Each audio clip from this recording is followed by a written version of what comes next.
Welcome back, everyone, to Wells Preachers Podcast. We are at the fourth Sunday in Lent for YrC. Our series theme continues to be crushed, looking at how Jesus crushes all the things that can crush us.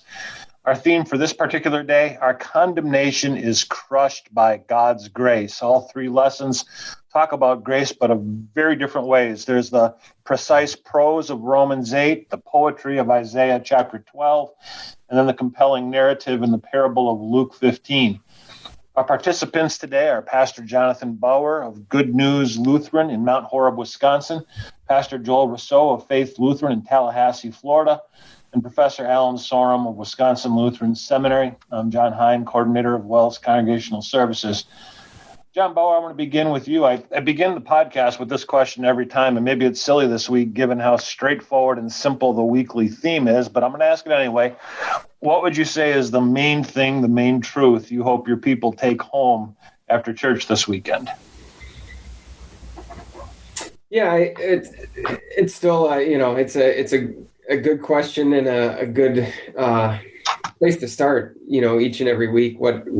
How does this all tie together? And I think you touched on it well, that as I look at these three lessons, it's interesting that there's obviously a very common thread that ties through all three of them, but being God's grace, but the way in which that is presented is different in each one. So you've got a very precise, almost dissective analysis of grace in Romans 8.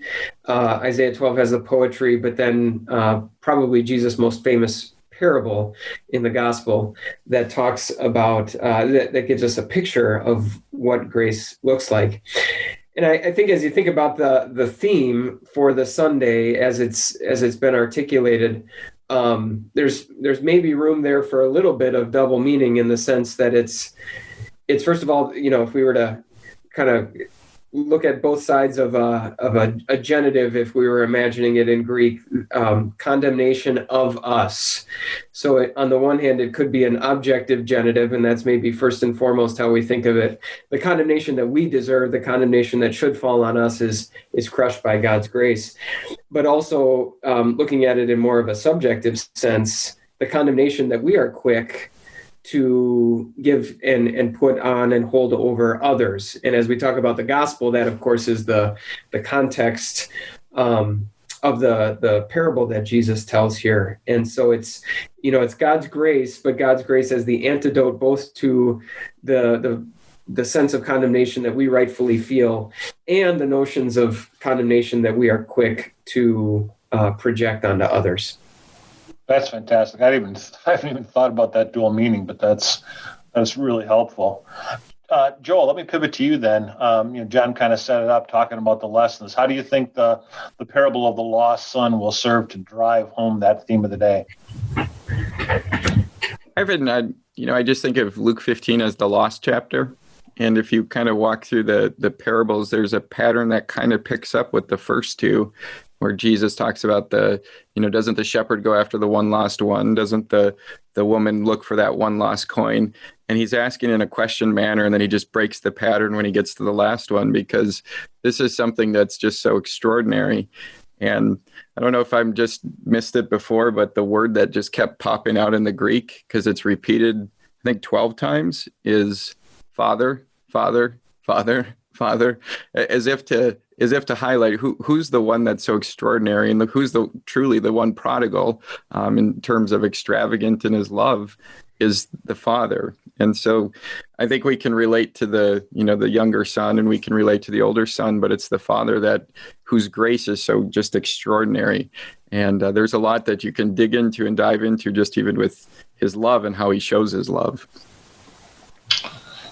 Yeah, those are great thoughts. Professor Sorum, great to have you joining us again.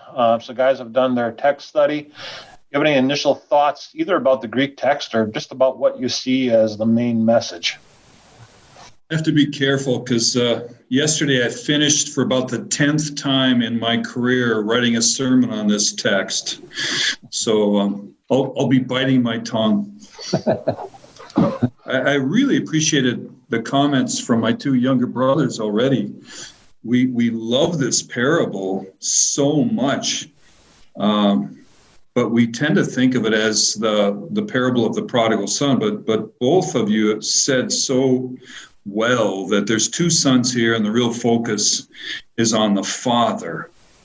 And I love how John set this up. The context is critically important. The first two verses show us the Pharisees and the teachers of the law just offended at Jesus and offended at these sinners, and their heart is like burnt toast. And to juxtapose the father's heart, or as Joel said, the father's heart, to this burnt toast Pharisaical heart of judgment, he tells what is truly Jesus' most, certainly in the inner city. I mean, I got to tell you that this was a text very close to me, very close to the people I was blessed to serve for over 2 decades. This story communicates grace like absolutely, well, that's kind of a subjective statement, but in my experience, nothing conveys grace quite like this, as the father that's waiting for all of his children to come home. I think there's some really juicy tidbits, even in this narrative. There's some really juicy tidbits in the Greek. My favorite one is, it sounds so contemporary, but what I say in my sermon, there's something very special about pig muck. Because this young man standing in pig muck, in Jesus' own phraseology, was he came to himself. Doesn't that sound contemporary? Before that, he was whiny. He said to his father, treat me like a man, give me my share of the inheritance, treat me like a man. And the first thing he did is depart to a foreign country where he could be totally anonymous and have fun. Fun resulted in his slavery to pigs, which, if you're a Jewish young man, what could be more degrading than that? But in the pig muck, he came to himself. That's a real interesting thing for a preacher to play around with. A couple other things I really liked in the Greek is there's some really important imperfects. The Greek tense doesn't default to the imperfect, and when you see an imperfect, you want to think a minute what it's doing there. But he's standing there in the pig muck, and he kept on longing for the carob pods. I mean, that'll break your heart. I mean, if you think about it, he's longing to eat what the pigs are eating. And then the next imperfect right after that, and there just wasn't anyone ever around to ever give him any help at all. I think Jesus' use of imperfects really convey the heart of this story. And it was this deep, ongoing longing for some human comfort, and no humans were there. After he spent all his money on these humans until he ran out of money, then there was just no human contact. And it's in this he comes to himself and he says, I gotta go back to my father. I'm not worthy to be his son, but he'll hire me and take care of me the way he takes care of his hired workers. And then what word does Jesus use to depict the father's reaction to his son returning? I kind of like to act this part out. There's a little bit of African in me I just can't get rid of. I like to act this out in the sermon. I pretend like I'm looking down the road, like this father never gave up, right? Every time he walked by that long driveway up to the hacienda, he'd look down the road and there he finally saw his son coming home. What's the word that Jesus uses to capture the emotional response of this father seeing his young son come? It's splendizzo. That's the word that the Gospels use to depict, like, for example, Jesus, he feels this deep emotional response to the sheep, that these huge crowds of people that are all torn up because they're sheep without a shepherd. So what does he feel in his heart or in his bowels? He feels splendizzo. This is a God verb. This is a God response that Jesus is attributing to the Father in this incredibly gorgeous parable. The Father saw his Son. He felt compassion. Now, he could have felt, this is in the Greek too. I'm on track, John. I am definitely on track. You asked me a Greek question. You're good. So here comes the Greek. There's a lot of Greek in this parable. There's a ton of Greek. There's just tons of Greek. So he feels this compassion. Instead of feeling, well, this naughty boy of mine, I'm gonna slap this kid down. He doesn't do that. He running out, the present participle, running out, he falls on his neck and he kisses them. If you're not weeping by now, as you're preaching this to your people, if the folks aren't weeping, just hang your head in shame. This story requires incredible emotional response from us as we see the Father giving up everything he deserves, giving up his right to be angry, giving up his right for justice. He gives that up and he just falls on his Son with kisses and embraces and all the gifts that only sons wear, not the gifts that slaves or hired workers wear, but sandals and rings and robes that only a son wears. Well, now he finds out that his older son, pay attention, Pharisees, pay attention, dried out pieces of toast. The father hears that his older son isn't going to come to the party. What does he do? Does he get angry? Does he get fed up? Does he rebuke his older son? Does he distance himself from his older son? Does he feel offense to the self-righteous, bitter attitude of the older son? Nope. He goes out to him. There, the Greek word is literally going out to him. He then, I think it's another imperfect, or going out to him, he pleads. Yeah, it is an imperfect, because the question is, do you translate the imperfect as he begins to beseech?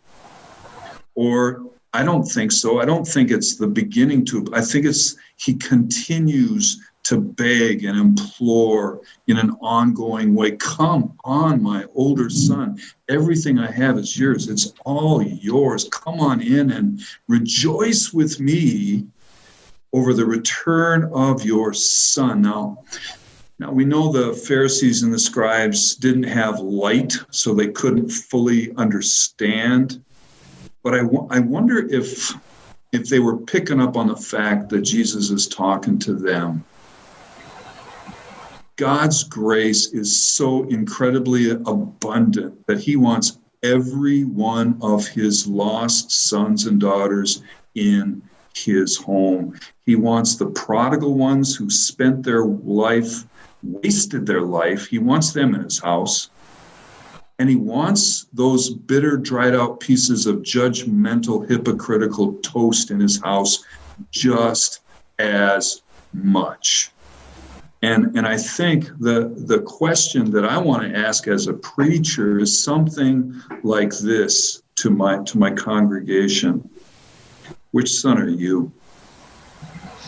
And the fact is, we're both, aren't we? Like John said in his opening, we can be prodigal. Hey, this was written for me. This prodigal son parable, that's like for me, or I should speak for myself there. Or it's for me when I'm looking down my nose at everybody else and I'm just like superior and holier than thou, that's not my Father's heart. That's not how he rolls. He wants me to have his heart, and the fact that he forgives me for my dried out dried toast heart. that there's no story that can convey God's grace in quite those terms and quite that emotional impact. Yeah, a French toast heart would be very sweet. Squishy. Those are excellent thoughts, Alan. Thank you so much. So, John Bauer, let me pivot back to you because guys are eager to start writing. So, various points in the sermon. Any initial thoughts on things you're going to handle, how you're going to handle the text? Yeah, I mean, all terrific thoughts there from Professor Sorm, and I think just to maybe build on a couple of them, especially as you think about what Jesus is trying to accomplish in the context and how he's trying to accomplish it by the telling of this story. So, I mean, as you think about using this as an opportunity, first of all, to expose a malady. There is the overarching malady, of course, of the context that's abundantly clear. I think it is interesting, obviously you talk a little bit about the first son. I even wonder, and I've done this when I've preached on this parable before, that yes, there's two sons, but there's almost three episodes to the story. There's the first episode that we might call grace abused, where the son really comes with this impertinent request, but the father shows grace in that first episode by saying yes. I mean, he gives him his share of the estate. He doesn't immediately write him out of the will, but it's an example of grace abused. Then when the son comes to his senses, and I really appreciate what Professor Sorm said about that he comes to himself. We're conditioned to believe it's in the air that we breathe, that the way that we find our true selves is away from all restrictions, right? Well, that's exactly what this son was able to achieve. He got away from all of the restrictions, but he realized that this is where I'm most lost out here when I'm away from my father. He comes to himself, realizing that he needs to go back. But then as he goes back, we maybe say this is grace underestimated, that he goes back with this plan that he can maybe work his way back into his father's good favor and earn blessings back the way that a servant would. And then the third part, of course, being maybe grace resented or grace despised, as the older brother sees what has happened and expresses his frustration and being upset. And all three of those, as Professor said, a great opportunity to say to people, do you see yourself here in the story? And do you see yourself here in the story? And do you see yourself here in the story? And probably like a lot of Jesus parables, you think of the parable of the sower and the seed. It's not which of these four am I, A, B, or C, or D, but at different points in my life, I'm A and B and C and D. So also here in different points of my life, I abuse grace, I underestimate grace, and I despise the grace that God shows to others. But kind of pausing at each of those moments to say, do you see yourself here at all? Can be a great way to kind of expose and preach the law in the way that Jesus designed the parable to do. John, please allow me a quick inject a fourth vignette into the three grace vignettes. I love those thoughts, John. How about the fourth one being grace shared? Because you say to your congregation then, the Father is so glad to have you back. He's so glad to have you in his home. But he's only half as glad as he's going to be as when he gets the rest of his sons and daughters back in his home. Go invite them. Go invite them to come to the Father's home. Something like that. I like that, and I think it's. I mean, I don't know what kind of analogy or phrase to use, but that's the umbrella that covers it all, right? That's what Jesus is accomplishing as he talks about these three different episodes. He's reaching out to these Pharisees and helping them see there's a whole lot of joy that you guys are missing out on outside here. Inside's where the party's to be found. That outline that you had, John, it I think it drives home to a similarity that people note between the two sons, in that they don't want the father's grace or the relationship, like a good relationship with the father. They just want his stuff. So the first son just says, I don't want to be near you, Dad. So just give me the stuff. And the second son is upset, in part because everything, the father even says, everything that's mine is yours, but I'm now going to give a whole bunch of it to the son who's come back. And so I think the older brother is thinking about what he's going to lose out on. And I think that has to be a Tim Keller prodigal God point that I'm pretty sure that's where I read that neither of them want a relationship with the father. They want the father's blessings, and they're just going about it different ways. One is saying, I'm blessed if I can be apart from you. The other is saying, I'm going to slave for you. And then you owe me all this because I've been such a good son. So they're really the religious person and the irreligious person who just want blessing are really kind of one and the same. Just one looks immoral and one looks moral. Joel, looks like you got something to say. What are you thinking? So building on that fourth grace one that Professor Soren brought up of grace shared, I just thought it was interesting that so he kind of rehearses his speech, the younger son, and he comes home and he's getting ready to launch into his speech. And he does finally give part of it, at least, Father, I've sinned against you. And you never have the direct absolution. So the father never says, well, son, I forgive you. It's all action. So he, gives him all the things. Here's the robe and the ring and the party and everything. And it seems to be more of that concept of sharing in the joy of the Father's grace. If the whole point were just simply to convey the forgiveness to the Son, and certainly he has that, you would have probably the direct absolution. But instead, it launches into this joyous celebration. And I think I do like that concept of adding that element of grace too, rejoicing in God's grace for us, but then also being a part of rejoicing in that grace for others and conveying that grace for others.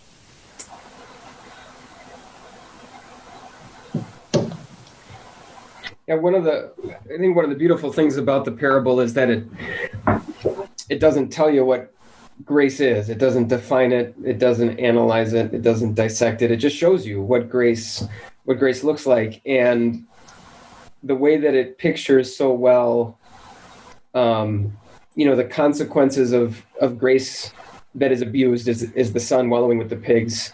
The consequences of grace despised is the older son's anger and frustration. I mean, you hear that description and you hear the words that come out of his mouth, and you can just taste almost like dried up burnt toast, I think. Just how bitter he is.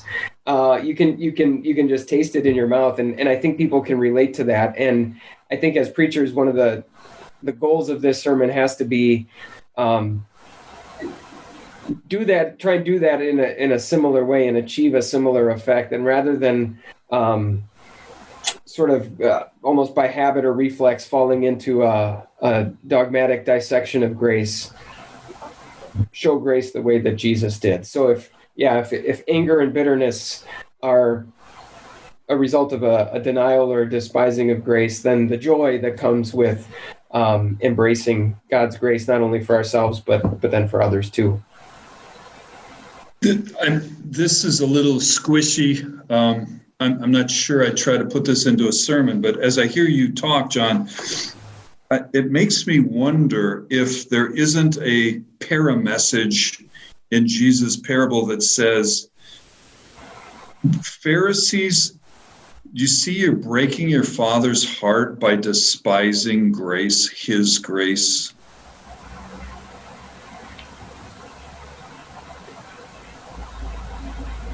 Yeah, I mean, I would very much agree with that. And I think the interesting companion thought to that is that by addressing them the way that he does, Jesus is essentially doing for them what the Father does for the older brother at the end of the parable. He could have just blasted them. He could have publicly shamed them, as he's hanging out with all these tax collectors and sinners, and they're off, on the side sneering and muttering. He could have really called attention to them, and yet he does it in this very gentle and indirect way.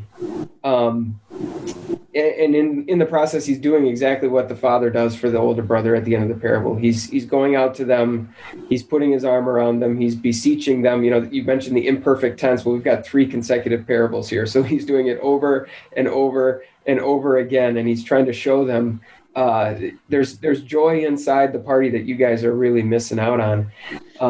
And I think it's interesting in some ways too that whether you attribute this to Luke or Jesus, there's almost a third layer to it, in that we don't hear about the Pharisees' reaction. So now, as the reader, you kind of have the same effect. You've got this parable that is presented to you by Jesus and by Luke on the pages of Scripture, and you're just left to sit there and stare at it and ponder it for a while without having the finger pointed directly at you, and saying, now, what do you think about this, or here's how you should respond to this. It's set alongside this self-righteous heart that we have, and it gives us a chance to wrestle with it in a very similar way to what Jesus did.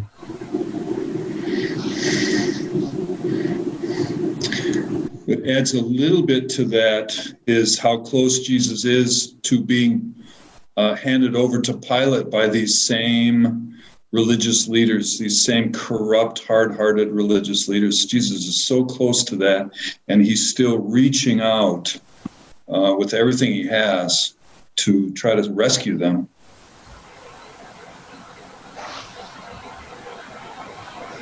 Other thoughts? Joel? Maybe building on just a few things we've already discussed a little bit. I know Professor had mentioned the whole pig slop kind of idea. That I don't know if we should make a lot of it, but I think twice in the Greek, I think the participle is used getting up, I think in verse 18 and verse 19. So you almost picture him in the slop itself, not just standing in it, but kind of wallowing in it. And then that added, just in my own mind, kind of another visual element, or at least sensory element, that when he comes home, he's shoeless and he smells like, well, I used to have a job cleaning horse stalls, so you smell like manure, and my mom would make me strip down in the garage because she's like, you're not coming in with that. And the father, hangs on his neck with all of that, and gives him a new robe. There's a lot of just visual. I think John Bauer had said it earlier, just grace is described, and I think we would do well as preachers to describe grace rather than try to define it here. So that's a neat one. I jotted down a potential theme as we were talking, and maybe it's Jesus loves burnt toast. Is that what I was pulling it's from? It's a very cross-cultural theme, okay. Joel. Okay. He does he also likes French toast. He also likes cream toast. You just take that thing for a walk, Joel. You could. You really could. John. Joel made me think of something just that has been on my mind recently. So we're doing this home remodeling project right now, and it includes moving our washer and dryer from the upstairs where our bedrooms are to the main level, which will be a whole lot more functional. And so we were doing the electrical work and the plumbing work, and I got a guy from church that is doing the electrical, and he's got a buddy who's doing the plumbing, and they were over last weekend, and they both told me the exact same thing, that the key to a successful and happy marriage is 2 sets of washers and dryers. And this is coming from 2 guys who work in the trades and come home, a little bit sweaty and a little bit smelly. Now that's an electrician and a plumber. Take that to, a huge degree higher with wallowing around in the pigs and the stench that goes along with that. So maybe there's a way to kind of build up to that for people that, we kind of get repulsed by this smell. If your husband does this, or if you've got a 14-year-old who plays tackle football, what a smelly boy, is like. Imagine your son working with pigs, and you see him out at the end of the road, and you run and you give him a big hug, and you don't make him throw his clothes in the washing machine before you do it. Having worked in the industry, so to speak, there are different stenches to manure, and pigs are by far one of the worst too. So I'll leave it at that. Don't carry a metaphor too far, but for what it's worth. You were talking about themes, Joel. recognizing that the main character in the parable is the father and not either one of the sons, the theme would probably pick up on that, like the father is waiting for all of his children to come home, or the father delights in the return of every child, something like that. I like that, and I like. You could even build on that a little bit. There's waiting, and then there's also the he's not content until all of his children are in the house. And not only is he willing to wait for them, he's willing to go out for both. He doesn't wait for them to come all the way back home. He goes out and finds each one. And there's obviously a thread there with a connection with the previous two, where the owners of these lost objects actively go out and search, and now you've got the Father doing the same thing through us. It strikes me like when you connect the various depictions of God's love throughout a couple of these Luke accounts in Lent, it's like almost reckless. I mean, this is a father taking back a son, just asking to have this kid burn him again. It's like reckless the way he's loving. And then you get what is it? Is it next week? Coming up with Luke 20, they're reading the parable of the tenants. Maybe they'll listen to my son. It's just reckless the way God shows love to us, which is one way of picturing grace without dogmatically articulating it. I often think too that there is the third son of the story, and that's the one who tells the story, and he's the proof of the Father's reckless love, that he would. The Father sends his son, and here he is telling us the story, calling us all to come home. I like that, Joel. I'm going to use that. I'm preaching this text this coming Sunday, and I just adjusted the last paragraph of my sermon. Thank you for that. Well, I got to thank you for the toast one, too. So it's mutual. Iron has clearly sharpened iron. Other thoughts?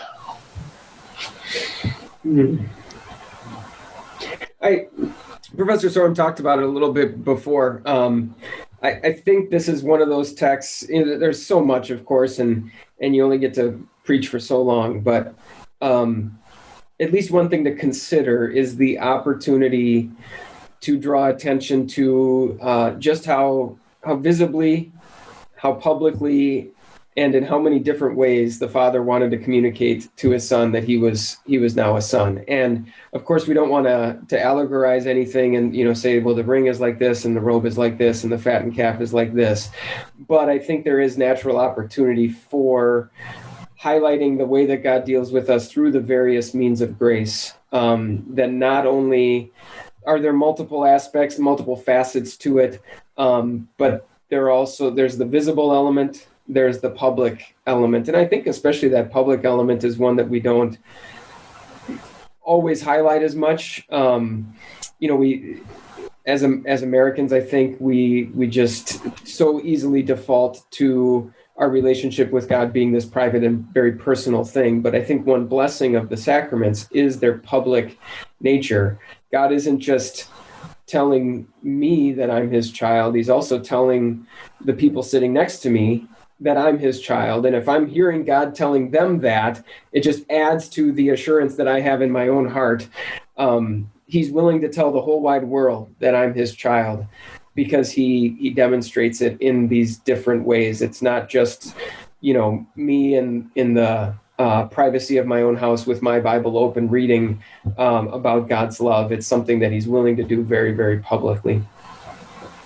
I want to thank you for that, John. I this Sunday I'll preach on Luke 15, but then I'll do a Bible study between services on John 15. And what I'm doing with the Bible study, did I say John 15? I meant Luke 15. What I'm doing with the Bible study is that Jesus teaches us as a congregation how to receive sinners. And I'm going to tell a story about how in my neighborhood back in the day when I lived in Milwaukee, one of my neighbors was a Harley rider, And he didn't know I was a pastor, but we were friends, and let's just say we were friends. And one day he called me up and he said, "Hey, Al, how come your life is always good and mine always is bad?" He said it a little differently than that, but for this context, I'll say it that way. And so he went through instruction, and he married his girl. And I told the members, I warned the members, now you're going to meet a guy. He's coming to church this Sunday, and he's got the purple skull tats, and he's got the clothes and the hair. I say, you receive him and you love him up, and don't be intimidated. He's a sweetheart, and his name is Scott. We got to teach. Well, in many situations, we need to teach our people how to receive guests, how to be relational. And I'm thinking of something you said recently, John, that in view of COVID, in view of the environment we live in these United States now, we can forget about soccer outreach programs on our congregational outreach plan. It's our individual members need to reach out into their relationships and share their faith through the private, personal relationships. And having done that, we gotta feel confident in our members to receive the people we bring to church with joy and happiness and hospitality in their hearts. John. Just to piggyback on that, I know one thing that occasionally causes me to break out into a cold sweat at times is not having the luxury of the situation that you described, where a guy's coming to church for the first time, and that does happen, where you can occasionally give people a little bit of a heads up, and so you think, okay, what happens when that's not the case? What happens when it's just completely out of the blue, almost as much as I'm sure it even though he was waiting, it was a surprise to the father to see the son at the end of the road. And I think what this parable maybe offers to that is, in addition to opportunities to teach, and when we preach on this parable, we're doing that very thing, to again show, and that people would see in us. And that we can highlight people that have this spiritual gift too, to say, here's a picture of what that gracious welcoming looks like, so that even if you're not harping on it every week, even if you don't have the chance to give them a heads up ahead of time, they've seen it in action, and hopefully that prepares them for when the time comes. Joel, you got a thought? It just adds to what they've already said a little bit. As I think of a few families in our church here who are the waiting parent right now, because they see their wayward child straying, and they're wondering, what do I do? And this, like you said, to show, how do you continue to love? How do you continue to show compassion and care from afar? I think people do need help with that. And just what you were talking about, Alan, about teaching our people to welcome, and there's only so much time you can spend on this text, obviously, from the pulpit, but it's such an important point. Just the fact that the son, I mean, that we've been talking about his stink, but that seems to be a metaphorical connection to the way he lived his life. He squandered his wealth in wild living, however you want to translate that there's a moral decadence, a depravity that makes him stinky in the eyes of not even like religious people, but just the average person. How do we make our church bodies not certainly not tolerant of the sin, but a safe landing place for sinners who are engaged in a lifestyle that is like wildly decadent to the average member? That's a big challenge. Big challenge, but it's doable. And I think so often people just need to have it pointed out that it's okay to talk with your friends, but don't close your circle. Open the circle and bring new people into it. Just a quick story. I was talking to a friend who's alcoholic, and I was teasing him because he comes into church, gets his Jesus and bails. But I said, how do you act when a newcomer comes to your AA meeting? And he says, oh, well, you greet him and you welcome and you give him your phone number and you say, how can I help you if you need anything? I said, dude, You can do that at your AA meeting, but you can't do that at your Christian congregation. Come on. So he got the point.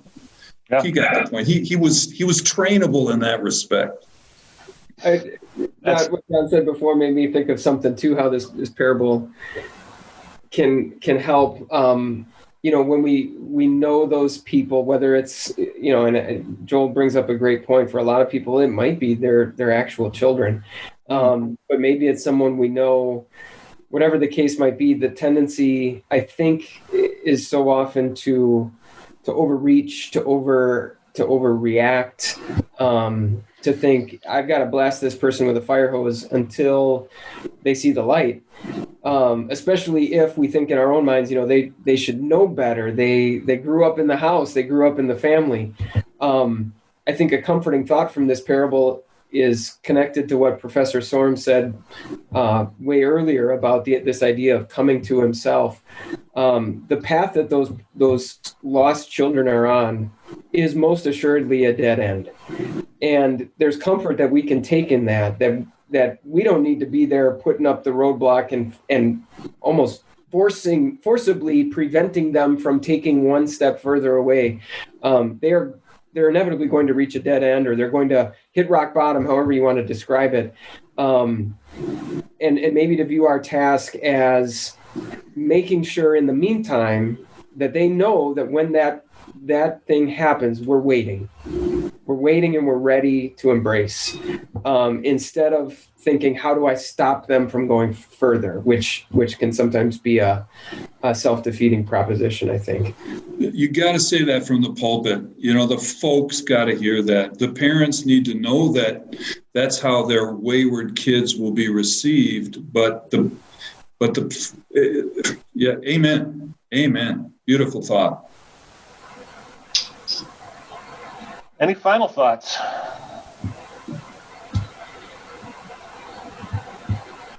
No, I mean, there's so much in the parable, but you do have, we talked about this with the previous parable, the end stress.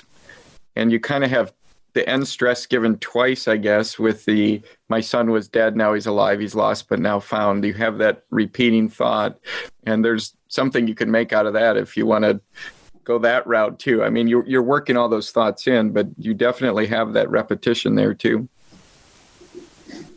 Oops, Joel, you made me think of another Greek thought. Did you catch the construction for lost? It's an imperfect paraphrastic.